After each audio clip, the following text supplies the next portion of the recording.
कैसे हो आप सभी लोग? आई होप सब लोग अच्छे ही होंगे और अपनी तैयारी कर रहे होगे, पढ़ाई कर रहे होगे। तो जैसे कि फर्स्ट पार्ट में हमारा 100 क्वेश्चन कवर हो गया था, ठीक है। 100 क्वेश्चन हमने किया। अब इस पार्ट में भी हम बौद्ध धर्म से, ठीक, बुद्धा बौद्ध कालीन से स्टार्ट करेंगे, ठीक है। और 100 क्वेश्चन इसमें भी हम ले जाएंगे, 100 क्वेश्चन करेंगे। ये आपका पार्ट एंशिएंट हिस्ट्री का पार्ट सेकंड रहने वाला है, ठीक है। तो चलते हैं।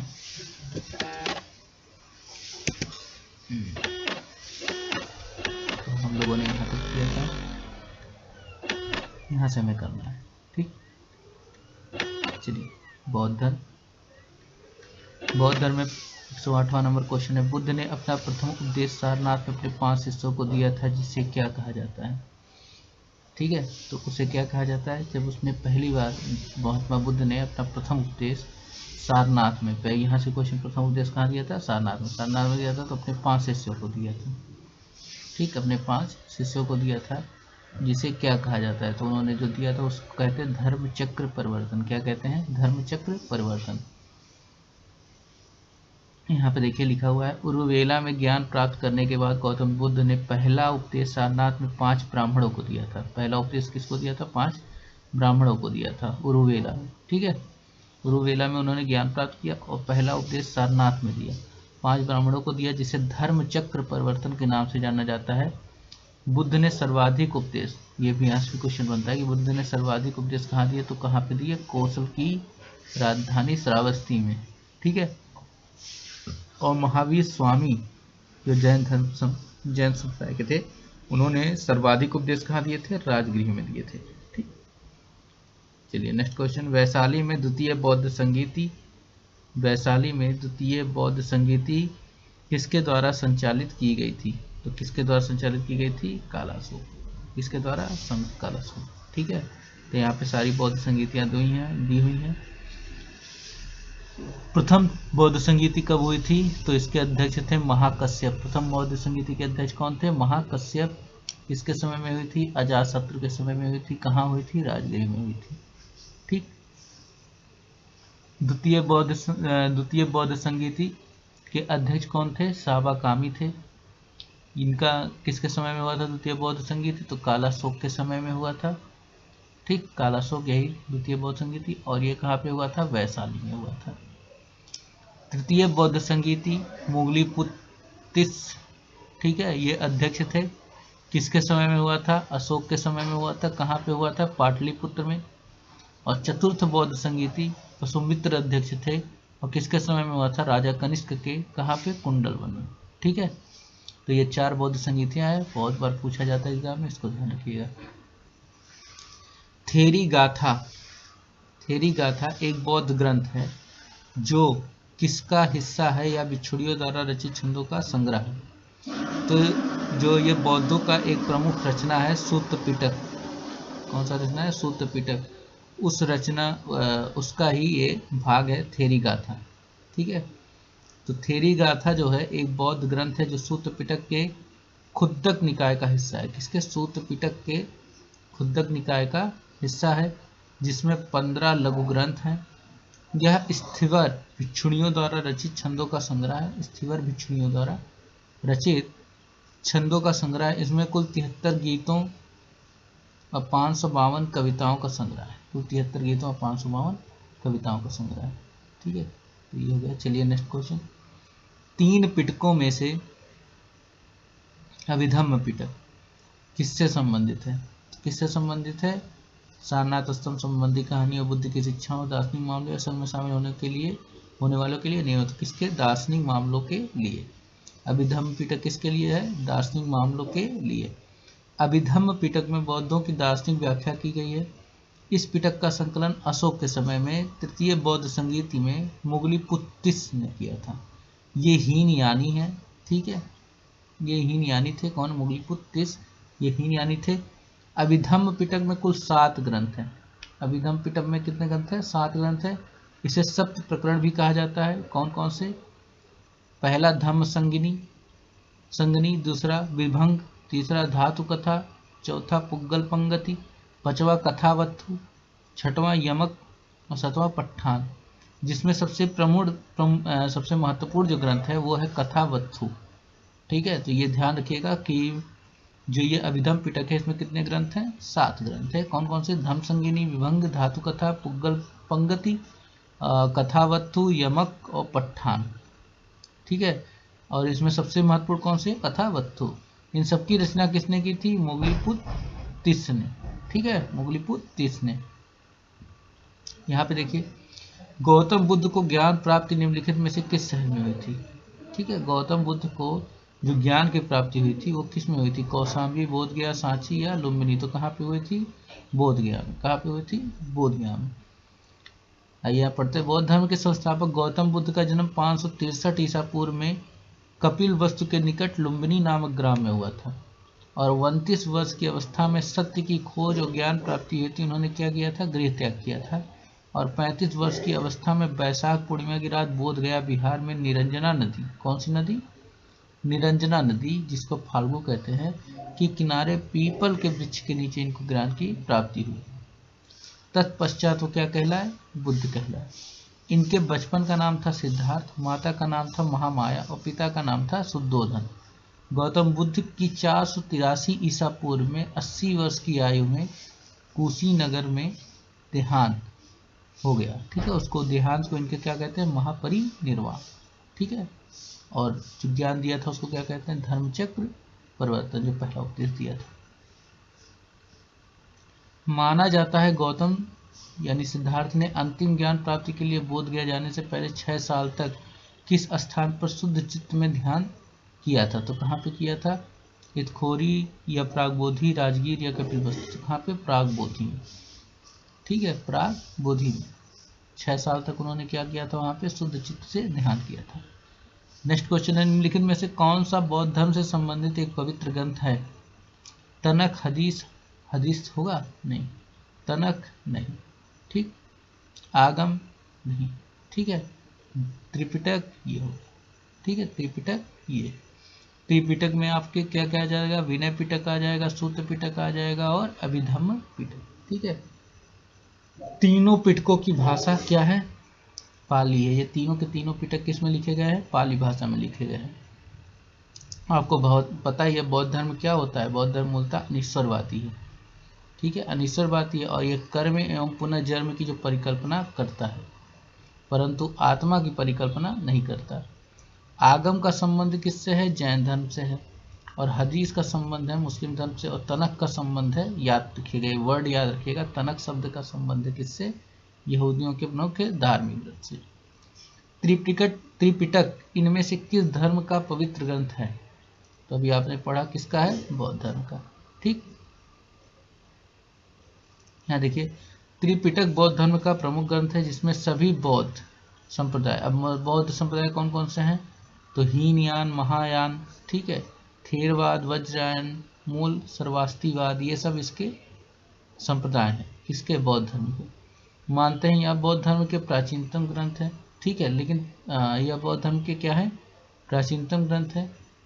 ठीक, मानने वाले का देखेंगे त्रिपिटक को तो हीनयान नहीं मानता है, इसको कौन मानता है, महायान मानता है, थेरवाद मानता है, वज्रयान मानता है, मूल सर्वास्तिवाद वाले मानते हैं। ठीक है, ये बौद्ध धर्म का प्राचीनतम ग्रंथ है कौन, त्रिपिटक, जिसे भगवान बुद्ध के उपदेश संग्रहित है।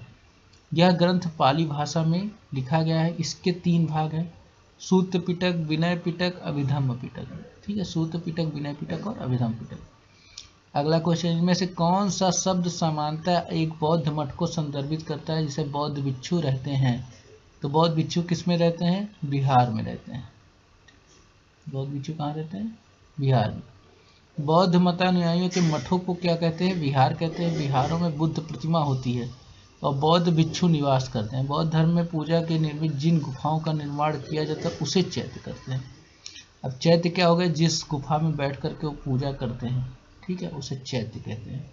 ठीक, स्तूप क्या हो गया, जब कोई निर्वाण वगैरह लेता है तो उसके एवज में स्तूप बनाया जाता है। ठीक, बाकी अगर ये जानते हैं इधर। फिर गौतम बुद्ध का संबंध निम्नलिखित में से किस गण से था। तो किस गण से था, शाक्य गण। ठीक है। गौतम बुद्ध का संबंध शाक्य गण से था। इनका जन्म 563 ईसा पूर्व लुम्बिनी में इक्ष्वाकु वंशीय राजा शुद्धोधन के घर में हुआ था। ठीक, राजा शुद्धोधन के घर हुआ था। इक्ष्वाकु वंशी आ गया। अब इक्ष्वाकु वंशी अगर आप पढ़ेंगे भविष्य में कभी, अगर इतिहास पढ़ेंगे तो ये क्षत्रिय में आते हैं। ठीक है। इनकी माता का नाम क्या था? इनकी माता का नाम था महामाया। इनकी माता का क्या नाम था? महामाया, जो कोलीय वंश की थी। और जन्म के 7वें दिन माता का इनके देहांत हो जाने से इनका पालन पोषण इनकी मौसी ने महाप्रजापति गौतमी ने, ये भी क्वेश्चन पूछता है, ठीक है, कि इनका लालन पोषण किसने किया था? महाप्रजापति गौतमी ने किया था, इनकी मौसी थी वो। 6 वर्षों के कठोर साधना के पश्चात बोध गया बिहार में बोधि वृक्ष के नीचे इनको केवल क्या नाम है, ज्ञान प्राप्त हुआ। ठीक है, और वे सिद्धार्थ से गौतम बुद्ध बन गए। निम्नलिखित में से किस स्थान पर गौतम बुद्ध ने आत्मज्ञान प्राप्त किया? तो लुम्बिनी नहीं, लुम्बिनी नहीं, यहाँ पे बोध गया, सॉरी बिहार, बोध गया। कहाँ पे? बोध गया बिहार। ठीक है, बोध गया में गौतम बुद्ध ने आत्मज्ञान प्राप्त किया। बाकी चीजें वही हैं। इन्होंने अपना पहला उपदेश ऋषि पत्तनम सारनाथ, एक नाम ये भी है, याद रखिएगा, ऋषि पत्तनम, ठीक है, सारनाथ में दिया था, जिसको बौद्ध धर्म चक्र परिवर्तन कहते हैं। कौन सा वृक्ष था? पीपल का वृक्ष था। कौन सी नदी थी? निरंजना नदी थी। समय क्या था? वैशाख पूर्णिमा का समय था। 35 वर्ष की आयु में इन्होंने प्राप्त किया था।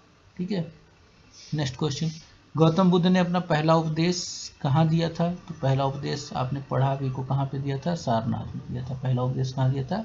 सारनाथ में दिया था। सारनाथ कहाँ है? वाराणसी, उत्तर प्रदेश के पास है। ठीक है, वहाँ इन्होंने सबसे पहले 5 पुराने साथियों को दिया। गौतम बुद्ध का प्रथम उपदेश बौद्ध धर्म में धर्म चक्र परिवर्तन के नाम से जाना जाता है।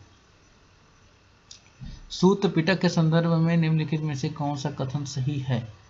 यह बुद्ध का जीवन चरित्र है, ठीक, या मगध के शासक और बुद्ध के बीच बातचीत का संबंध है, ठीक है, और यह श्रीलंका में लिखा गया, या उन लोगों द्वारा बनाए गए नियमों और विनियमों के बारे में जिन्होंने बौद्ध मठ स्वीकार, बौद्ध मठ व्यवस्था को अंगीकार किया था।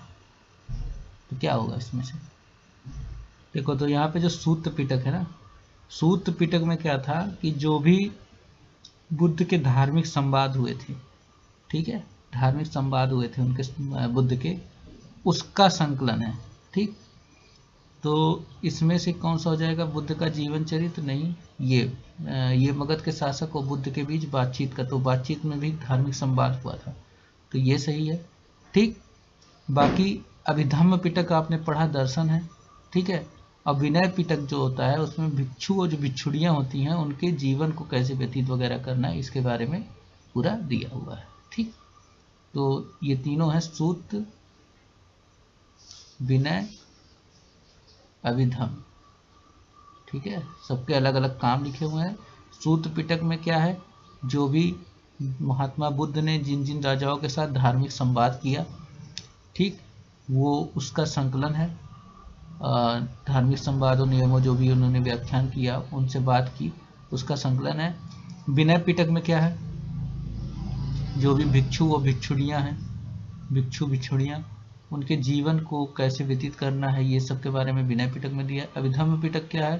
तो ये बौद्ध धर्म के दर्शन का वो कराता है। ठीक है, चलिए देखते हैं। ठीक है, बी आंसर आपका सही है।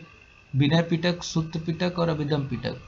ठीक, इन तीनों पिटकों की भाषा क्या है? पाली। सूत्र पिटक में बौद्ध धर्म के धार्मिक सिद्धांतों को संवाद के रूप में संकलित किया गया है, ठीक, बुद्ध के। और विनय पिटक में संघ के भिक्षु और भिक्षुणियों के लिए बनाए गए नियमों का संग्रह है, ठीक। और अभिधम्म का संबंध है बौद्ध धर्म के दर्शन से। ठीक है, चलिए निश्चित। हीनयान और महायान किस धर्म के पंथ हैं? तो ये किस धर्म के पंथ हैं? बौद्ध धर्म के पंथ हैं। हीनयान और महायान बौद्ध धर्म की शाखाएं हैं। जब चौथी बौद्ध संगीति हुई थी कनिष्क के समय में, कनिष्क के समय में, तो उसके बाद बौद्ध धर्म 2 भाग में बढ़ गया था, एक हीनयान, एक महायान। ठीक है, कहाँ हुआ था? कुंडलवन में। तो बौद्ध धर्म के महायान संप्रदाय का आदर्श था बोधिसत्व। ठीक है, महायान संप्रदाय था, उसका आदर्श क्या था? बोधिसत्व, और बोधिसत्व दूसरे के कल्याण की प्राथमिकता देते हुए अपने निर्वाण में विलंब करते थे। ठीक। हीनयान का आदर्श था अरहत पद, अहर्त पद। जो व्यक्ति अपनी साधना से निर्वाण की प्राप्ति करता है उन्हें ही क्या कहते हैं, अहर्त कहते हैं। ठीक है, तो दोनों सिद्धांत में थोड़ा डिफरेंस था। ठीक, इसलिए दो पार्ट में बट गए। अगला क्वेश्चन है कि मान लीजिए यहाँ पे पढ़ते हैं, जातक कथाएं निम्न से संबंधित हैं। किससे संबंधित है, तो किससे संबंधित है, बौद्ध धर्म से। जातक कथाएं साहित्यिक रचना है जो गौतम बुद्ध के पिछले जन्म के बारे में है।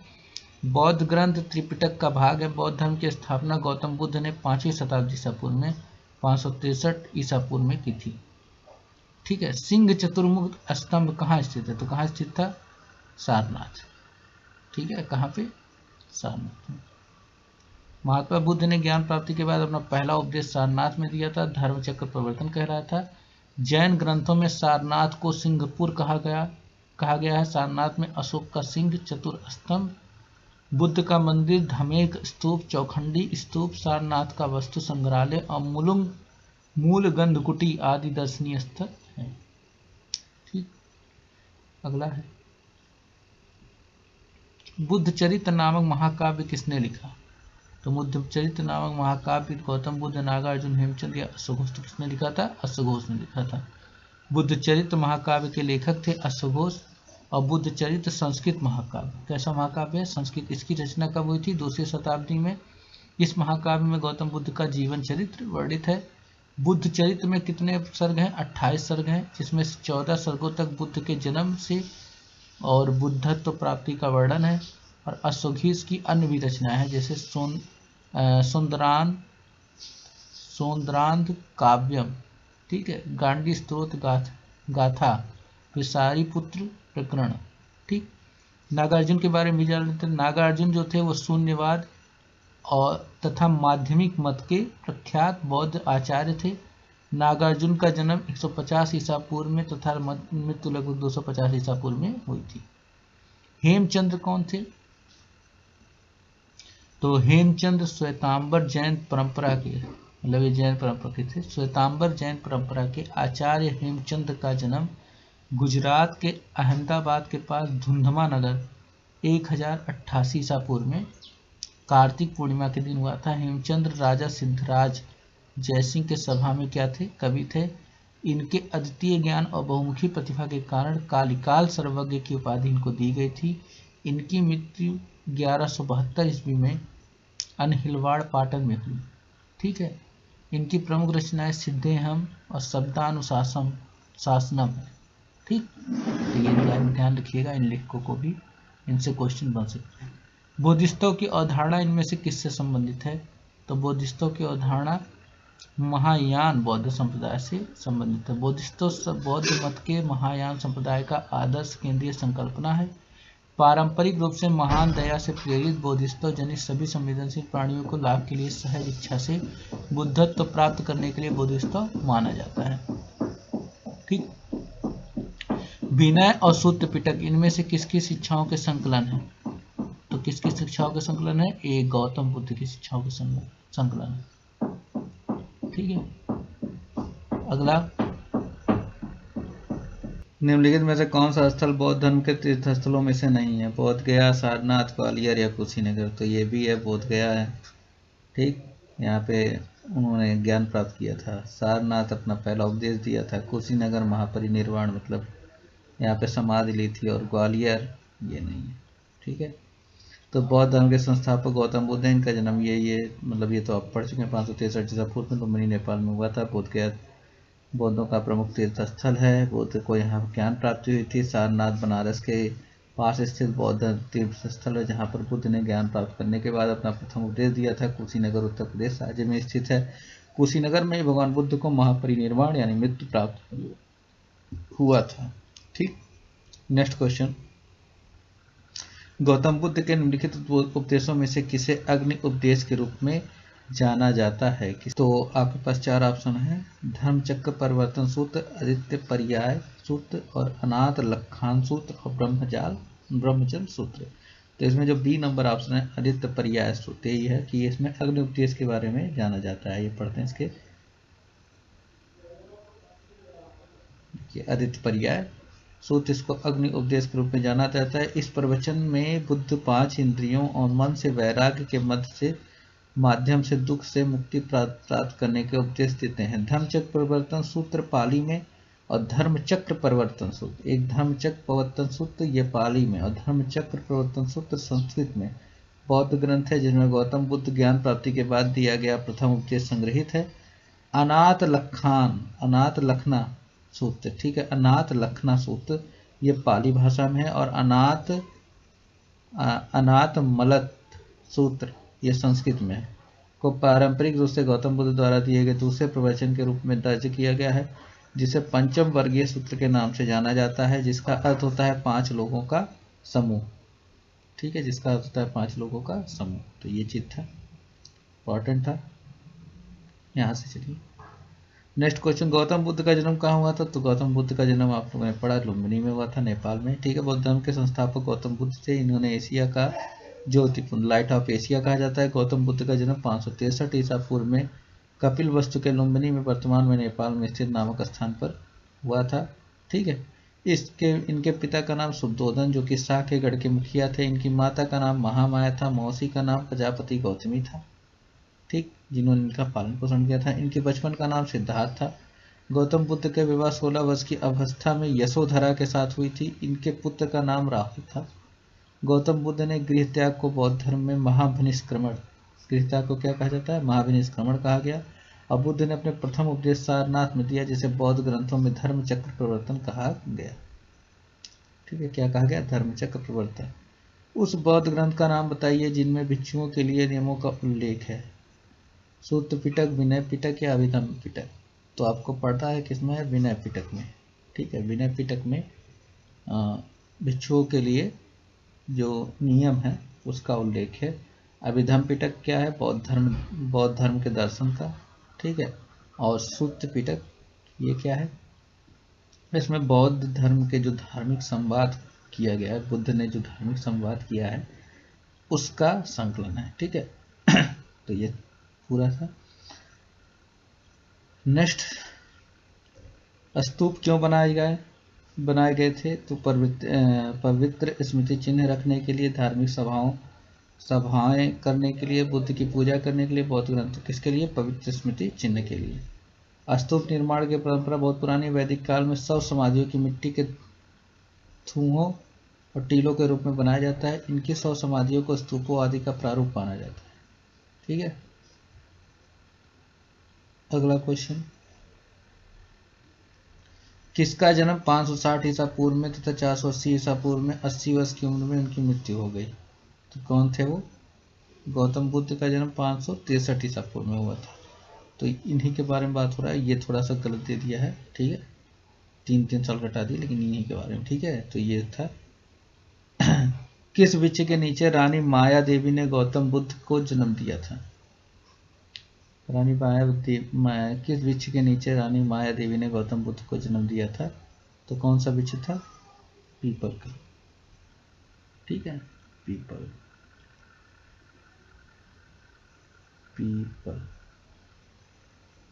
ठीक, गौतम बुद्ध का जन्म 563 ईसा पूर्व में कपिलवस्तु के लुम्बिनी नामक स्थान पे साल वृक्ष के नीचे हुआ था।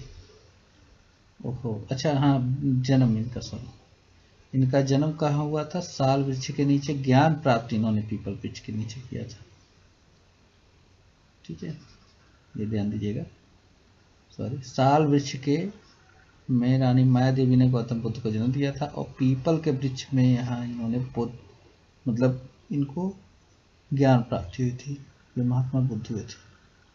ठीक है, इनके पिता शुद्धोधन साकेगुड़ के मुखिया थे। गौतम बुद्ध को 6 वर्ष की कठिन तपस्या के बाद वैशाख पूर्णिमा के दिन निरंजा फालू पीपल के वृक्ष के नीचे, ठीक, ज्ञान प्राप्त हुआ था। बौद्ध धर्म की नींव महान सच्चाइयों, ठीक है, तो 4 महान सच्चाइयों और 8 अंगीय पथों पर आधारित है। ठीक, 4 आर्य सत्य हैं, और इसमें संस्कृत, इसको संस्कृत में चत्वारि आर्य सत्यानि, पाली में चतुरी अरि सत्यानि कहते हैं। वो चारों सत्य क्या है? दुख, संसार में दुख है, दुख समुदाय दुख का कारण है, दुख निरोध दुख का निवारण है, और दुख निरोध गामिनी प्रतिपदा निवारण के लिए अष्टांगिक मार्ग है। इन सांसारिक दुखों में मुक्ति हेतु बुद्ध ने अष्टांगिक मार्ग का वर्णन किया है। अष्टांगिक मार्ग कौन कौन से है? तो सम्यक दृष्टि है, सम्यक संकल्प है, सम्यक वाक है, सम्यक कर्मांत है, सम्यक अजीव है, सम्यक व्यायाम है, सम्यक स्मृति है और सम्यक समाधि है। ठीक। निम्नलिखित में से कौन सा भगवान बुद्ध की 4 महान सच्चाइयों में नहीं है? संसार दुखों का घर है, ये है। ठीक, संसार दुखों का घर है। दुख का कारण इच्छा है। ठीक, और यदि इच्छाओं से छुटकारा नहीं मिलता है तो दुखों से निवारण हो सकता है। ठीक है, भगवान बुद्ध की 4 महान सच्चाइयों में नहीं है, ये नहीं है। और यह 8 फोल्ड के पालन, 8 फोल्ड पथ के पालन से किया जाता है। ठीक, तो ये ठीक, तो सी उपयुक्त ऑप्शन। अब यहाँ पे देख लो, ये पूरा दिया हुआ है। ठीक है, त्रिपिटक पवित्र धर्म ग्रंथ कौन से धर्म से संबंधित है? बौद्ध धर्म से। ठीक है, बाकी ये बता चुका हूँ, सूत्र पिटक क्या होता है, विनय पिटक क्या होता है और अभिधम पिटक क्या होता है। ठीक है, अब देखिए सूत्र का अर्थ होता है धर्म उपदेश। ठीक, तो धार्मिक जो उपदेश संग्रहित हैं बुद्ध के वो सब है। विनय पिटक किससे है? मठ में निवास करने वाले भिक्षु भिक्षुणियों के दैनिक जीवन से संबंधित आचार और अनुशासन संबंधी नियम। अभिधम पिटक क्या है? बौद्ध दार्शनिक सिद्धांत। ठीक, नेक्स्ट क्वेश्चन, त्रिपिटक उपदेशों का सबसे पहला संग्रह है। ठीक है, किसके? बौद्ध धर्म के। गौतम बुद्ध ने अपना प्रथम प्रवचन कहाँ दिया था? कहाँ दिया था उन्होंने अपना पहला प्रवचन? सारनाथ में। ठीक है, 5 ब्राह्मणों को दिया था, याद। ठीक, नेक्स्ट, जातक कथाओं में बुद्ध के जन्म और उनके पूर्व के जीवन का वर्णन मिलता है। ठीक है, नेक्स्ट क्वेश्चन, गौतम बुद्ध ने अपना पहला उपदेश कहाँ दिया था? तो कहाँ पे दिया था उन्होंने पहला उपदेश? सारनाथ में दिया था। जैन धर्म और बौद्ध धर्म के उदय में भारत में ईसा पूर्व की शताब्दी में धार्मिक अशांति देखी गई। तो कौन सी थी? 6ठी शताब्दी। ठीक है, 6ठी शताब्दी ईसा पूर्व का काल कई मामलों में संक्रांति का काल था। इस काल में मगध साम्राज्य की स्थापना हुई और द्वितीय नगरीकरण घटित हुआ। ठीक, वैदिक धर्म की बढ़ती रूढ़िवादिता, कट्टरता और शुद्धों में असंतोष ने कई धर्मों को जन्म दिया, जिन्हें जैन और बौद्ध धर्म प्रमुख थे। गौतम बुद्ध को ज्ञान कहाँ पर प्राप्त हुआ? तो कहाँ प्राप्त हुआ था उनको ज्ञान? बोध गया। ठीक है, बोध गया में 35 साल की आयु में बोध गया में बोधि वृक्ष, पीपल वृक्ष के नीचे निरंजना नदी के किनारे वैशाख पूर्णिमा के दिन उनको ज्ञान प्राप्त हुआ और वो महात्मा बुद्ध कहलाए। ठीक है, नेक्स्ट क्वेश्चन है, गौतम बुद्ध की माँ का क्या नाम था? तो गौतम बुद्ध की माँ का नाम क्या था? महामाया। ठीक है, माया देवी, जो कोलीय गणराज्य की राजकुमारी थी। इनका विवाह शाक्य कुल के मुखिया शुद्धोधन के साथ हुआ था और बुद्ध के जन्म के 7 दिन पश्चात ही इनका क्या हो गया था? निधन हो गया था। इनकी तो बुद्ध की जो मौसी जी थी प्रजापति गौतमी जी ने उनका पालन पोषण किया था। बुद्ध ग्रंथों का अध्ययन करने के लिए विजयवाड़ा में कौन सा चीनी विद्वान रहा? तो कौन रहा? जुआन जोंग। ठीक है, जुआन जोंग बौद्ध ग्रंथों का अध्ययन करने के लिए विजयवाड़ा में जुआन जोंग नाम का चीनी विद्वान रहा। चीनी बौद्ध धर्म की चीनी शाखा है। बौद्ध धर्म की परंपराओं ने 2000 वर्षों तक चीनी संस्कृति और सभ्यता पर गहरा प्रभाव छोड़ा। यह बौद्ध परंपराएं चीनी कला, राजनीतिक, साहित्य और दर्शन तथा चिकित्सा में देखी जा सकती हैं। दुनिया की 65% से अधिक बौद्ध आबादी चीन में रहती है। इन्हीं कारण से चीन के विद्वान भारत में आकर यहाँ के बौद्ध ग्रंथों का अध्ययन करते थे और यहाँ के विचारों मूल्यों को चीनी में बौद्ध धर्म के लोगों को आत्मसात कर लेते थे। बौद्ध धर्म के लिए आचार के नियम, ठीक है, और पंचशील सिद्धांत के नाम से जाना जाता है किसको? तो ये तो शायद अष्टांगिक मार्ग थे, ये 8 मार्ग थे। बौद्ध धर्म में भगवान बुद्ध ने अष्टांगिक मार्ग का उपदेश दिया था। बौद्ध धर्म के न्याय ने इन्हीं मार्गों पर चल के मोक्ष प्राप्त किया। और बुद्ध धर्म द्वारा बताया गया अष्टांगिक मार्ग का इस प्रकार है: सम्यक दृष्टि, सम्यक संकल्प, सम्यक वाणी, सम्यक कर्मांत, सम्यक आजीविका, सम्यक व्यायाम, सम्यक स्मृति और सम्यक समाधि। बाकी बुद्ध के 5 उपदेश निम्न थे। प्राणी मात्र की हिंसा में विरत रहना, ठीक है, चोरी करने या जो दिया नहीं गया है उसे लेने से मना करना, लैंगिक दुराचार या व्यभिचार से विरत रहना, असत्य बोलने से विरत रहना और अपरिग्रह। बोध गया किस भारतीय राज्य में स्थित है? तो बोध गया कहाँ पे स्थित है? बिहार में। ठीक। गौतम बुद्ध ने अपने उपदेशों में जन साधारण की भाषा का प्रयोग किया। किस भाषा का प्रयोग किया? तो उस समय पाली भाषा थी, ठीक है, उसका प्रयोग किया। नेक्स्ट क्वेश्चन है, वास्तुकला में मुख्य रूप से चैत्य, विहार, स्तूप और स्तंभ ये किसके हैं? बौद्ध धर्म से रिलेटेड। ठीक, यहाँ पे देखिए मठ, विहार और शेष स्तूप और मंदिर या प्रार्थना कक्ष चैत्य होता था और बाकी स्तंभ। ठीक है, चैत्य बौद्ध पूजा स्थल है, जहाँ बौद्ध विहार बौद्ध भिक्षुओं का निवास स्थल था। ठीक है, विहार क्या था? बौद्ध भिक्षुओं का निवास स्थल था और चैत्य जो था उनका पूजा स्थल था। स्तूपों का निर्माण का उद्देश्य था गौतम बुद्ध के अवशेषों की पूजा एवं सुरक्षा करना। ठीक, बौद्ध मठ विहार का तात्पर्य उस जगह से जहां बौद्ध धर्म के गुरु अपने शिष्यों को शिक्षा उपदेश देते थे। ठीक है, बोध गया में स्थित महाबोधि मंदिर बौद्ध मठ का ही एक उदाहरण है। बौद्ध तीर्थस्थान दांत का मंदिर कहाँ है? दांत का मंदिर कहाँ है? श्रीलंका में। ठीक है, बौद्ध तीर्थस्थान दांत का मंदिर श्रीलंका के कैंडी शहर में है। कैंडी के पूर्व राजशाही के शाही महल परिसर में स्थित इस मंदिर में महात्मा बुद्ध के दांत रखे गए हैं। ठीक, कैंडी श्रीलंका के राजाओं की अंतिम राजधानी थी। वर्तमान में यूनेस्को की विश्व विरासत स्थल के शामिल, यूनेस्को के विरासत स्थलों में शामिल है। बोरोबुडूर बौद्ध मंदिर कहाँ पे है? बोरोबुडूर बौद्ध मंदिर तो ये इंडोनेशिया में। ठीक है, बोरोबुडूर कहीं होता है, कहीं बोरोबुदूर लिखा हो तो इंडोनेशिया के मध्य जावा प्रांत में मैगलांग नगर में 750 से 850 ईसा पूर्व के मध्य महायान बौद्ध मंदिर विहार है। आज भी यह संसार में सबसे बड़ा बौद्ध विहार। ठीक है, तो संसार का सबसे बड़ा बौद्ध विहार कहाँ है? इंडोनेशिया में है, बोरोबुदूर में। ठीक है, इसका निर्माण 9वीं सदी में शैलेंद्र राजवंश द्वारा किया गया था। जहां यह मानते हैं कि भगवान बुद्ध ने अपना पहला उपदेश दिया था, उस स्मारक का नाम बताइए जिसे seat of the Holi Buddha कहा जाता है। तो उसको कहते हैं धमेक स्तूप या सारनाथ। ठीक है, वहां उन्होंने पहला अपना उपदेश सारनाथ में दिया था, जिसमें 5 ब्राह्मण सन्यासियों को दिया था। और इस स्थान पर सम्राट अशोक ने धमेक स्तूप, किसका? धमेक स्तूप का निर्माण कराया। ठीक है, इसको seat of the Holi Buddha कहते हैं। निम्नलिखित में से कौन सी एक बुद्ध की शिक्षाओं का संग्रह है? आगम, पुराण, ब्राह्मण या त्रिपिटक? तो कौन सा है? त्रिपिटक है। ठीक है, आगम जैन समुदाय से रिलेटेड है, ब्राह्मण वैदिक धर्म से रिलेटेड है, ठीक है, पुराण भी वैदिक धर्म से रिलेटेड है। ठीक, चलिए ये था बुद्ध धर्म। अब आते हैं नेक्स्ट पे, यहूदी या पारसी धर्म। भारत का एक धर्म जोरोआस्ट्रियन मुख्य रूप से किस राज्य में पाया जाता है? महाराष्ट्र, हरियाणा, बिहार या केरल? तो कहाँ पे पाया जाता है? महाराष्ट्र। जोरोआस्ट्रियन, जिसको पारसी धर्म मानने वाले अधिकतम आबादी महाराष्ट्र में निवास करती है। इस धर्म के संस्थापक कौन है? महात्मा जुरथुष्ट थे। भारत में इसे पारसी धर्म के नाम से जाना जाता है, जो कि ईरान का प्राचीन काल में प्रचलित धर्म था। निम्नलिखित शब्दों के 4 युग्म दिए गए हैं, जिनमें से 3 किसी तरीके से एक समान है, एक युग्म भिन्न है। कौन सा युग्म? शेष से भिन्न है। ठीक है, त्रिपिटक बौद्ध धर्म का, ये सही है।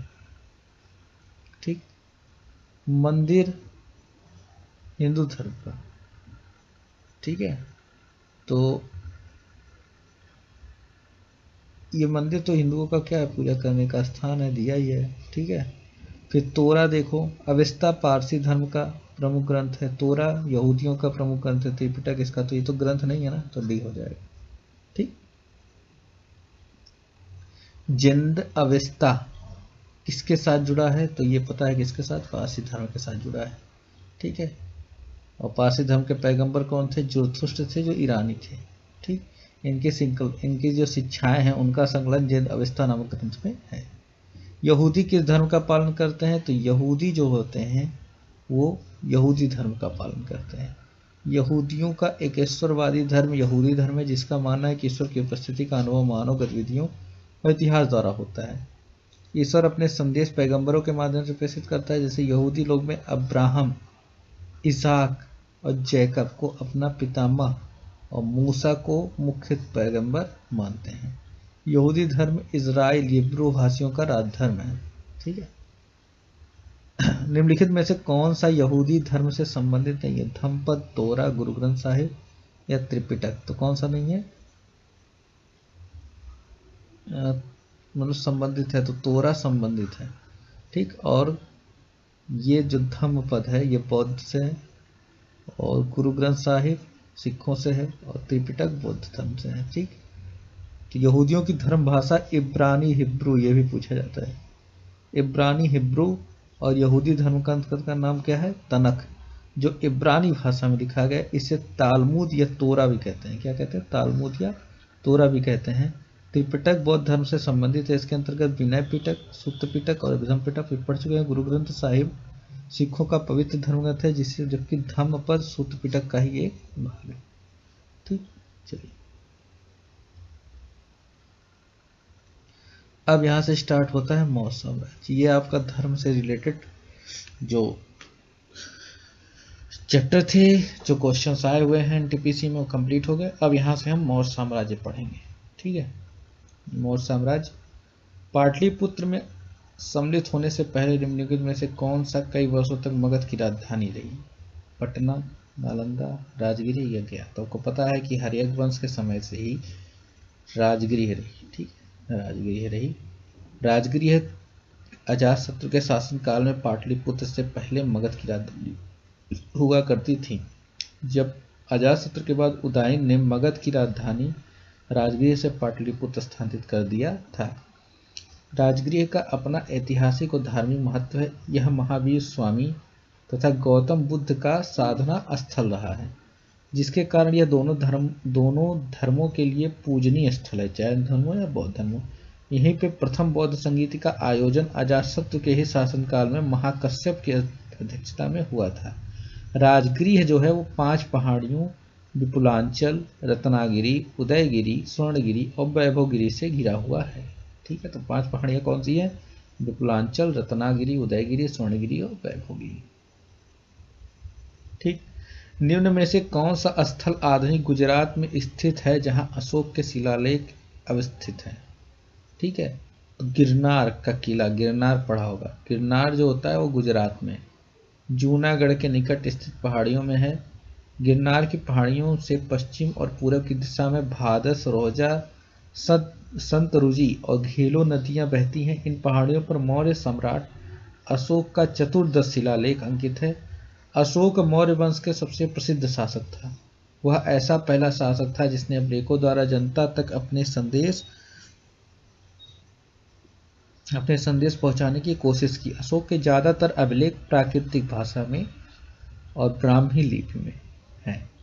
लगभग 260 ईसा पूर्व किस मौर्य सम्राट ने कलिंग को जीतने के लिए सैन्य अभियान का नेतृत्व किया? तो किसने किया था कलिंग का?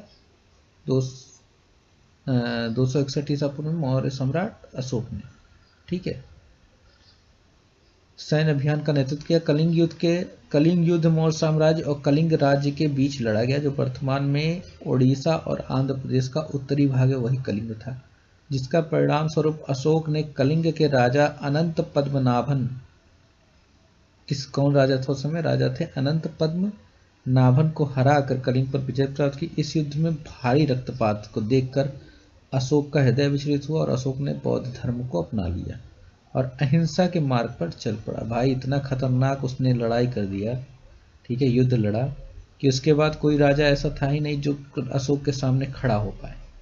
ठीक है। तो वो भी ये बात जानता था, तो उसने फिर क्या किया कि अब हम अहिंसा का मार्ग अपना लेते हैं और उसने बौद्ध धर्म ग्रहण कर लिया।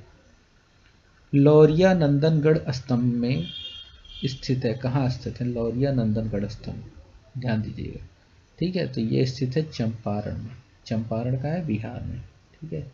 तो लौरिया नंदनगढ़ स्तंभ बिहार के पश्चिमी चंपारण जिले में बूढ़ी गंडक नदी के किनारे स्थित है। ठीक। चंपारण आंदोलन आगे आएगा, वो भी इंपॉर्टेंट होगा।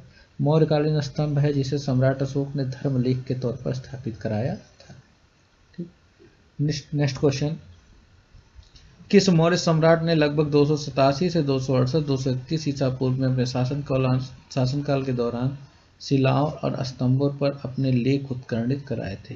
सन देखिए 287 से 263 या 261। 261 अभी आपने पढ़ा, 260-61 तो कौन था? अशोक था। कौन था? अशोक। मौर्य सम्राट अशोक ने अपने शासनकाल के दौरान शिलाओं और स्तंभों पर अपने लेख उत्कीर्ण कराए। अशोक के 14 शिलालेख विभिन्न लेखों का समूह है जो 8 भिन्न भिन्न स्थानों से प्राप्त किए गए। अशोक ने अपने कल्याणकारी राज्य की अवधारणा को प्रजा में प्रसारित करने के लिए, धर्म को प्रचार करने के लिए संपूर्ण साम्राज्य में लेखों की स्थापना करवाई। अशोक के अधिकांश शिलालेख किस भाषा में थे? कभी आपने पढ़ा किस भाषा में थे? प्राकृत भाषा में थे। किस भाषा में? प्राकृत भाषा में। और कौन सी लिपि थी? ब्राह्मी। जबकि उपमहाद्वीप के उत्तर पश्चिम में पाए गए शिलालेख आरंभिक यूनानी भाषा में थे। ठीक है। अशोक के अभिलेख ब्राह्मी, खरोष्टी, अरामाइक और यूनानी लिपि में लिखे गए, किंतु अधिकांश अभिलेख प्राकृतिक भाषा और ब्राह्मी लिपि में लिखे गए। सम्राट अशोक के पितामह कौन थे? पितामह कहने का मतलब है कि पिता के पिता, तो कौन थे? चंद्रगुप्त मौर्य। ठीक है। चंद्रगुप्त मौर्य का पुत्र बिंदुसार और बिंदुसार का पुत्र अशोक। ठीक।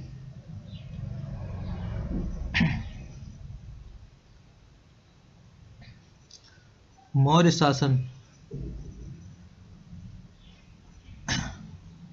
देखिए मौर्य शासन के दौरान निम्नलिखित में से किस प्रांत को कर्नाटक में सोने की खान का केंद्र माना जाता था? तो किसको माना जाता था? सुवर्णगिरी को। सुवर्णगिरी नाम से लग रहा है, सुवर्णगिरी को। ठीक है। सुवर्णगिरी को कर्नाटक में सोने की खान का केंद्र माना जाता था। यह दक्षिणी प्रांत की राजधानी थी। सेल्यूकस निकेटर नामक किस शासक द्वारा मेगस्थनीज नामक राजदूत को चंद्रगुप्त मौर्य के दौरान दरबार में भेजा गया? तो सेल्यूकस निकेटर नामक यूनानी शासक था जिसने मेगस्थनीज नामक राजदूत को चंद्रगुप्त के दरबार में भेजा था। ठीक है। सेल्यूकस निकेटर सिकंदर का प्रमुख सेनापति था। सिकंदर की मृत्यु के पश्चात वह सीरिया यूनान का शासक बना। सिकंदर द्वारा विजित प्रदेशों को उसने अपने अधिकार में लेने के लिए उद्देश्य से 305 ईसा पूर्व में भारत पर आक्रमण किया, परंतु चंद्रगुप्त मौर्य ने उसे पराजित कर संधि कर ली, जिसके फलस्वरूप चंद्रगुप्त मौर्य को सेल्यूकस से 4 प्रांत आर्कोसिया, जिसको कांधार कहते थे, पोरपनीसडाई, काबुल, एरिया, हेरात या जेड्रोसिया, मकरान तट मिले और सेल्यूकस को चंद्रगुप्त ने 500 हाथी दिया। इस संधि के फलस्वरूप सेल्यूकस निकेटर ने मेगस्थनीज नामक राजदूत को चंद्रगुप्त मौर्य के दरबार में भेजा, जिसने इंडिका नामक पुस्तक की रचना की। बौद्ध धर्म में संबंधित प्रख्यात भवन संरचना जो धामेक स्तूप का निर्माण निम्नलिखित में से किस वंश के शासनकाल के दौरान हुआ? तो किस वंश के शासनकाल के दौरान? मौर्य वंश के। अशोक ने कराया था ना। तो बौद्ध धर्म में संबंधित प्रख्यात भवन संरचना धमेक स्तूप का निर्माण मौर्य वंश के शासनकाल के दौरान किया गया। धमेक स्तूप उत्तर प्रदेश के सारनाथ में स्थित बौद्ध धार्मिक स्थल है। सारनाथ में भगवान बुद्ध ने अपने शिष्यों को प्रथम उपदेश दिया था। धमेक स्तूप की नींव अशोक ने 249 ईसा पूर्व में रखी थी। इसका विस्तार कुषाण काल में हुआ था। यह स्तूप पूर्ण रूप से गुप्त काल में तैयार हुआ। मौर्य शासक अशोक द्वारा निर्मित सारनाथ सिंह चतुर्मुख कहाँ से बना था? किससे बना था? तो ये बना था किससे? बरुआ पत्थर से। ठीक है। अशोक द्वारा निर्मित सारनाथ सिंह चतुर्मुख धर्मचक्र परिवर्तन की घटना का स्मारक है, जिसका स्थापना धर्म संघ की अक्षुण्णता बनाए रखने के लिए हुआ था। यह चुनार के बलुआ पत्थर के लगभग 45 फुट लंबे प्रस्तर खंड का बना हुआ था। धरती में गड़े हुए आधार को छोड़कर इसका दंड गोलाकार है, जो ऊपरी ओर क्रमशः पतला होता है। बौद्ध संरचना धम्मेक स्तूप कहाँ पर है? तभी आपने पढ़ा उत्तर प्रदेश में, और ये उत्तर प्रदेश में कहाँ पे है? सारनाथ में। ठीक है। धम्मेक स्तूप किसने बनवाया था? अशोक ने। तृतीय बौद्ध परिषद का आयोजन किसके दौरान हुआ? तो तृतीय बौद्ध परिषद का आयोजन हुआ था अशोक के समय में। किसके समय में हुआ था? अशोक के समय में। कहाँ हुआ था? पाटलिपुत्र में। ठीक है। और इसकी अध्यक्षता मोगलीपुत्र तिस्स ने कराया था। ठीक। इसका उद्देश्य संघ भेद के विरुद्ध कठोर नियमों का प्रतिपादन करके बौद्ध धर्म को स्थायित्व प्रदान करना था। इसमें धर्म ग्रंथों को अंतिम रूप से संपादित किया गया और तीसरे पिटक अभिधम्म पिटक को जोड़ा गया। ज्ञातव्य है प्रथम बौद्ध संगीति में बुद्ध के उपदेशों को 2 पिटकों में विनय पिटक और सूत्र पिटक में संकलित किया गया था। 326 ईसा पूर्व में भारत पर आक्रमण करने के लिए सिकंदर ने सबसे पहले निम्नलिखित में से किस नदी को पार किया? तो किसको पार किया था सिकंदर ने? सिंधु नदी को।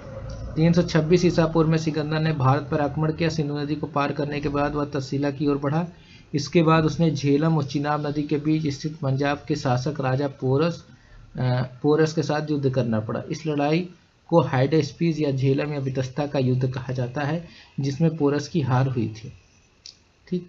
मध्य प्रदेश में भगवान बुद्ध के सम्मान में सम्राट अशोक द्वारा बनाया गया बौद्ध स्मारक है। क्या नाम है उसका? तो उसका नाम है सांची का स्तूप। सांची का स्तूप मध्य प्रदेश में है। ठीक है। और ये जो बनाया गया है, ये सांची का स्तूप मध्य प्रदेश राज्य के रायसेन जिले में बेतवा नदी के तट पर बनाया गया है। इसको किसने बनवाया था? अशोक द्वारा 3री सदी में बनवाया गया था। रायसेन जिले में एक अन्य विश्व पर्यटक स्थल भी है, भीमबेटका। ठीक है। सांची स्तूप को वर्ष 1989 में यूनेस्को की विश्व विरासत सूची में शामिल किया गया। ठीक। अगला क्वेश्चन है, चंद्रगुप्त मौर्य वंश के संस्थापक थे। भारतीय इतिहास में उनके शासन के बारे में निम्नलिखित में से कौन सा कथन गलत है? उन्होंने सिकंदर अलेक्जेंडर से मुलाकात की और उसकी सेना में शामिल हुए तथा ताकि मैसेडोनिया युद्ध कौशल को सीख सकें। बैरम खां उनका सबसे अच्छा सहयोगी। एक मिनट। उन्होंने सिकंदर अलेक्जेंडर से मुलाकात की। अच्छा, कौन? चंद्रगुप्त मौर्य वंश के संस्थापक थे। कौन सा कथन गलत है? मुलाकात की और उसकी सेना में शामिल हुए ताकि मैसेडोनिया युद्ध कौशल को सीख सकें। ठीक। दूसरा क्या है? बैरम खां उनका सबसे अच्छा सहयोगी संरक्षक और मार्गदर्शक था। तो ये तो होगा नहीं, ये तो अकबर का था। ठीक है। चंद्रगुप्त मौर्य को पहले अखिल भारतीय लगभग साम्राज्य की स्थापना का श्रेय दिया जाता है। ये सही है। और साम्राज्य के पुरातात्विक साक्ष्य कई कस्बों शहरों को अस्तित्व को दर्शाते हैं, जिसमें सबसे प्रमुख राजधानी पाटलिपुत्र थी। ये भी सही है। अब ये वाला जो है, इसमें मान लो कंफ्यूजन है तो देखो, मौर्य राजवंश का संस्थापक चंद्रगुप्त मौर्य था। चंद्रगुप्त मौर्य प्रथम अखिल भारतीय साम्राज्य की स्थापना का श्रेय मिलता है। यूनानी राजदूत मेगास्थनीज की कृति इंडिका में चंद्रगुप्त मौर्य के दरबार में आया था। चंद्रगुप्त मौर्य जैन धर्मावलंबी था और उसने जैन क्रिया संलेखना विधि द्वारा कर्नाटक के श्रवणबेलगोला में प्राण त्यागा था, जबकि बैरम खां संरक्षक था। ठीक। तो यहाँ पे गलत तो ये है। अब इसमें थोड़ा सा कंफ्यूजन है। क्या ऐसा हुआ था कि वो सिकंदर से मुलाकात करके उसकी सेना में शामिल हुआ था? मैंने तो ऐसा कहीं सुना नहीं है। ठीक है। पढ़ा भी नहीं है ऐसा कुछ कि सिकंदर के मुलाकात की और उसकी सेना में शामिल हुआ। बाकी देखना पड़ेगा ये। ठीक। बाकी ये तो गलत है। गलत अगर देखना है तो सबसे गलत ये लग रहा है बैरम खां वाला, ये अकबर का था। सांची के स्तूप का निर्माण किसने कराया था? सांची के स्तूप का निर्माण अशोक, बिंदुसार या चाणक्य। तो किसने कराया था? अशोक ने कराया था।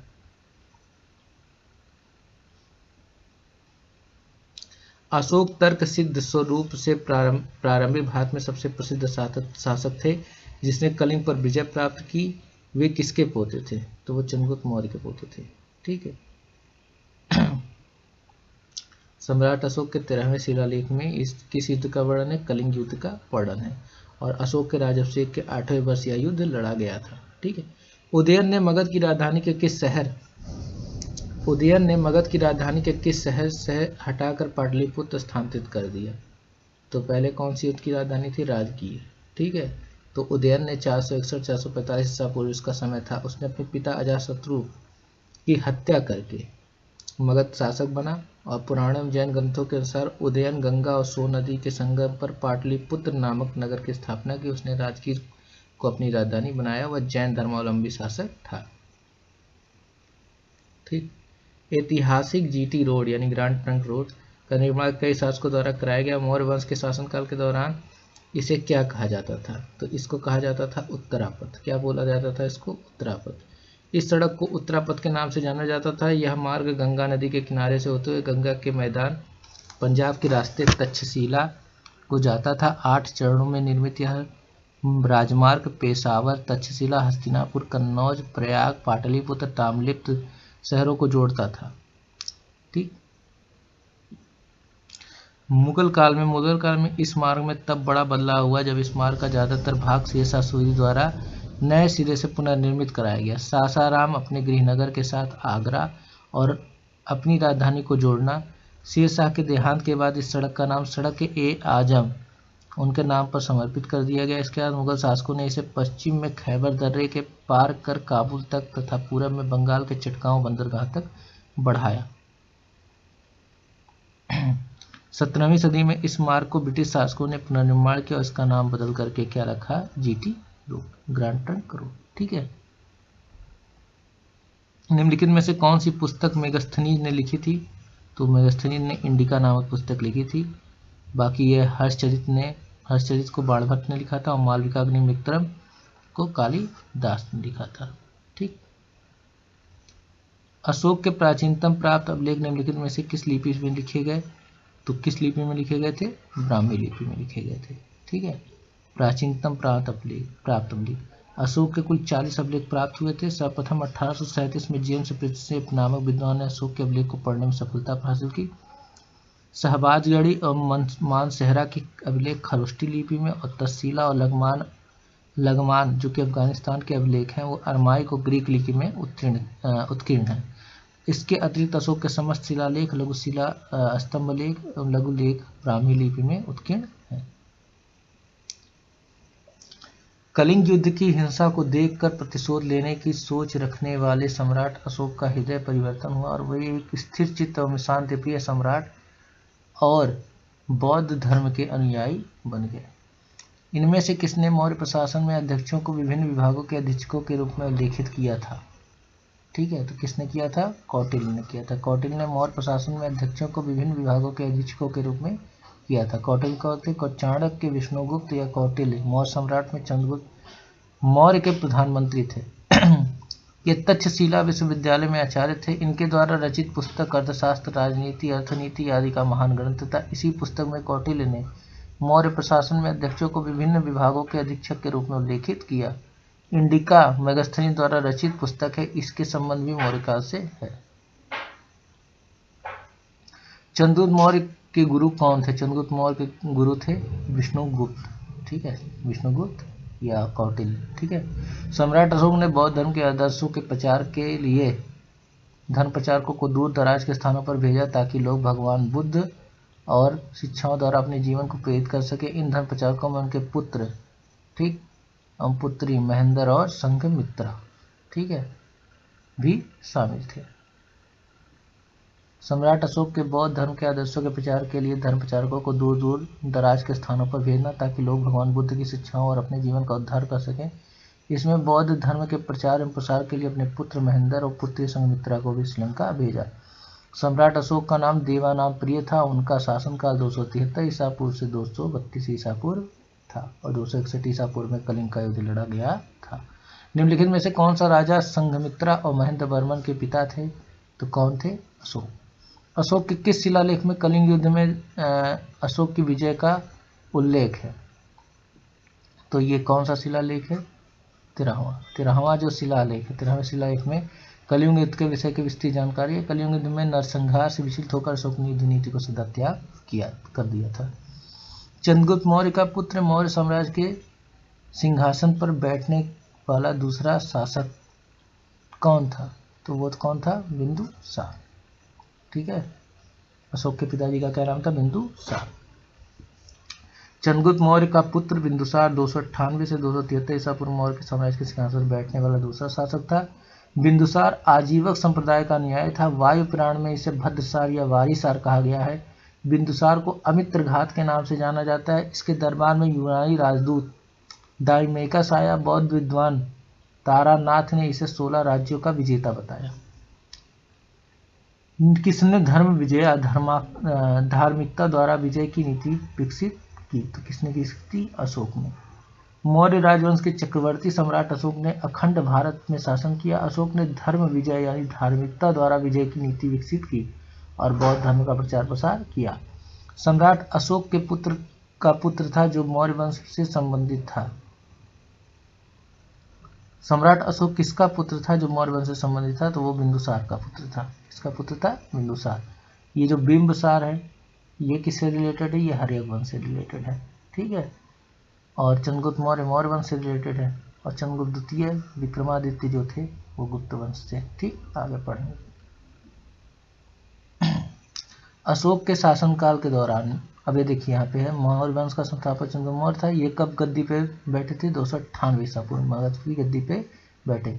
बिंदुसार का उत्तराधिकारी अशोक महान हुआ, जो 269 ईसा पूर्व में मगध की गद्दी पर बैठा। अशोक के शासनकाल की सबसे महत्वपूर्ण घटना कलिंग, आधुनिक युग में विजय। तो अशोक के शासनकाल में सबसे महत्वपूर्ण घटना कलिंग, आधुनिक युग में किस पर विजय थी जो उसके जीवन में, तो ये किस पे था, उड़ीसा। उड़ीसा का पार्ट पहले क्या था, उड़ीसा और तमिलनाडु का, उड़ीसा और तमिलनाडु का जो उत्तरी पार्ट था पहले कलिंग कहलाता था, ठीक है। तो कलिंग युद्ध अशोक के जीवन का आखिरी युद्ध था। यह युद्ध अशोक के राज्याभिषेक के 8वें वर्ष 261 ईसा पूर्व में लड़ा गया। इस युद्ध में भयंकर नरसंहार हुआ, जिसे देखकर अशोक का हृदय परिवर्तन होगा और उसने हिंसा त्याग दी। इस युद्ध के बाद अशोक ने बौद्ध धर्म अपना लिया और बौद्ध धर्म का प्रचार प्रसार भी किया। उसने अपने संसाधन प्रजा की भलाई में लगा दिए, ठीक है। सम्राट अशोक किसके उत्तराधिकारी थे, तो सम्राट अशोक किसके उत्तराधिकारी थे, सबसे पहले चंद्रगुप्त मौर्य, चंद्रगुप्त मौर्य के बाद बिंदुसार, बिंदुसार के बाद अशोक, ठीक। तो किसके उत्तराधिकारी थे, बिंदुसार के। अच्छा, एक वर्ड, सुसीम मौर्य शासक बिंदुसार का जेठ पुत्र था, ठीक है। मतलब सुसीम जो था ये बिंदुसार का बड़ा बेटा था और अशोक का सौतेला भाई था, ठीक है। तो सुसीम को हरा करके इन्होंने राजगद्दी हासिल की थी। अशोक ने किसके साथ युद्ध के बाद बौद्ध उपदेशों को अपना लिया, तो कौन से युद्ध के बाद, कलिंग के युद्ध के बाद उसने क्या किया, बौद्ध धर्म अपना लिया। सम्राट अशोक ने पत्थर के स्तंभों और पत्थर के तख्तों पर अपने, ठीक है, 14 आदेश उत्कीर्ण करवाकर अपने राज्य के प्रमुख स्थानों पर स्थापित कराए, ताकि लोग इनको तदनुसार आचरण कर सके, इसके अनुसार, ठीक है। सम्राट अशोक ने प्रसिद्ध कलिंग युद्ध, सम्राट अशोक को युद्ध छोड़ने पर बौद्ध धर्म अपनाने की प्रयास किया। यह युद्ध उड़ीसा में कब लड़ा गया था, तो 261 बीसी, ठीक है, 261 बीसी। अशोक महान किससे संबंधित है, मौर्य वंश से, ठीक। महान सम्राट अशोक किस वंश के थे, तो मौर्य वंश के, ठीक है। ये पूछा है shift 1 stage first NTPC exam 2016 2021 में पूछा, शिफ्ट 2 में, ठीक है।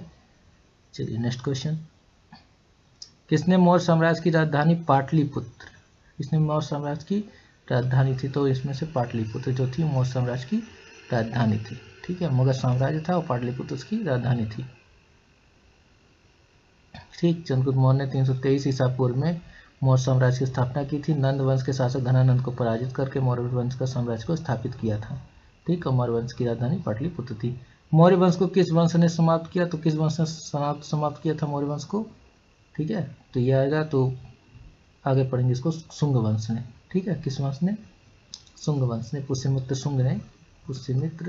शुंग ने मौर्य वंश का जो अंतिम सम्राट था बृहद्रथ, ठीक है, उसकी हत्या करके, और सेनापति शुंग ने 185 ईसा पूर्व में कर दी थी और मगध पर शुंग वंश की स्थापना की। इस वंश का शासन उत्तर भारत में 187 ईसा पूर्व से 75 ईसा पूर्व तक, यानी 112 वर्ष तक रहा, ठीक। और जो पुष्यमित्र शुंग था वो इस राजवंश का प्रथम शासक था, शुंग वंश का। कौटिल्य का अर्थशास्त्र हमें किस प्रशासन के बारे में जानकारी देता है, तो मौर्य प्रशासन के बारे में जानकारी प्रदान करता है, ठीक है। मौर्य वंश का अंतिम सम्राट कौन था, तो अंतिम सम्राट कौन था पता है, अभी को पता है, बृहद्रथ, ठीक। चाणक्य का अन्य नाम क्या था, तो चाणक्य का अन्य नाम था विष्णुगुप्त शर्मा कौटिल्य, ठीक है।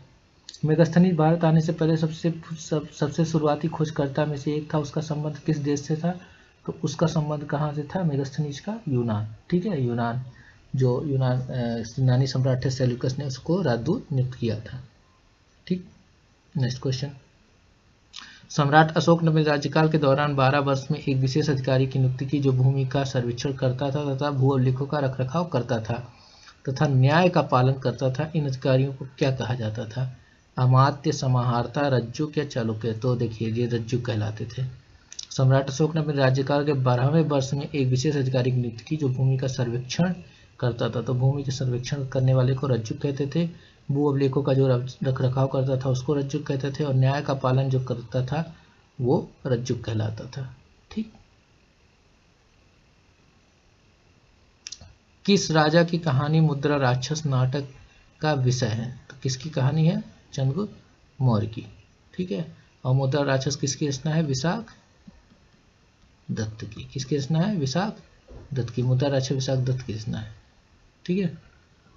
चलिए, तो ये थे आपके 200 क्वेश्चन। अब हमें पढ़ना है मौर्योत्तर काल, मौर्योत्तर पीरियड। ठीक है, तो ये हम नेक्स्ट क्लास में पढ़ेंगे, नेक्स्ट वीडियो में।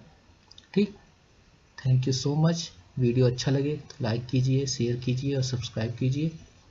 Thank you. और अपनी तैयारी को लगे रहिए अपनी तैयारी में और उसको अच्छा बनाइए। ठीक है, थैंक यू सो मच।